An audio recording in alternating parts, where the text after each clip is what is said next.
Augustine. Thanks for bringing us together, and hello to my colleagues. It's nice to see everyone. So, as you pointed out, there is no question that we are in a time of rapid technological change in the financial sector, especially in payments. And as is often the case at times like this, there's a mixture of innovations that will have lasting and perhaps salutary effects, and those that will turn out to be mostly hype. And it's never possible in real time to be sure which is which. Uh, More fundamentally, innovation is the key to driving productivity in the economy, and the Fed has long supported responsible innovation.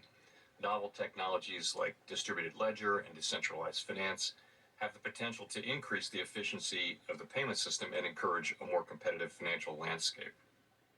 So the direction of travel is encouraging, and the future we can now imagine is one featuring ubiquitous real-time payments delivered at extremely low cost. It's also easy, however, to see the risks. Our existing regulatory frameworks were not built with a digital world in mind. Stablecoins, central bank digital currencies, and digital finance more generally will require changes to existing laws and regulation, or even entirely new rules and frameworks under the principle of same activity, same regulation. From a consumer protection standpoint, users may not fully understand the extent of the potential losses, or that these investments generally lack the government protections that accompany many of the traditional financial instruments and services that they're used to.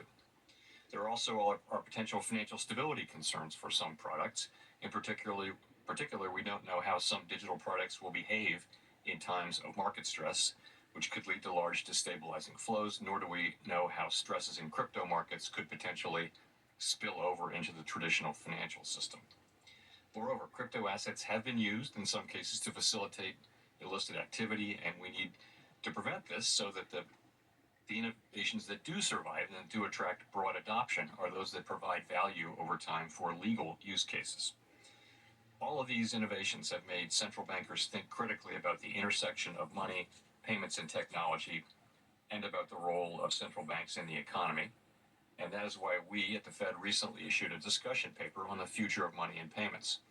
The paper is intended to be a first step in fostering a broad and transparent public dialogue about the future of money, and we look forward to receiving ideas and comments from a wide array of stakeholders about what the future of the financial system should look like. As the paper notes, we are actively examining potential use cases, benefits, costs, etc., risks of a central bank digital currency. And while we haven't made any decisions over whether we will eventually issue a dollar CBDC, or what the underlying technological design of one would be, we did outline 4 key principles that are currently guiding our thinking. The first is that a CBDC will need to ensure users' privacy.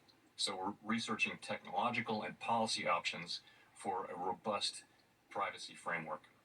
At the same time, a CBDC would need to be identity verifiable in order to prevent money laundering, terrorist financing, and other illicit activity, just as banks and other financial institutions currently comply with such rules.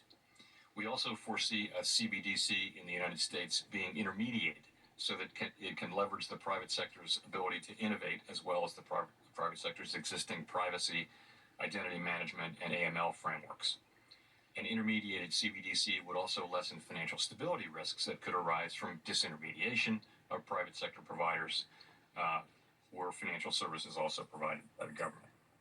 Fourth and finally, a CBDC would need to be able to serve as a widely accessible means of payment for all transactions, meaning it would need to be seamlessly transferable and between customers of different intermediaries. In any case, digital innovation in the financial sector is here to stay, and we are clearly only at the beginning of this journey.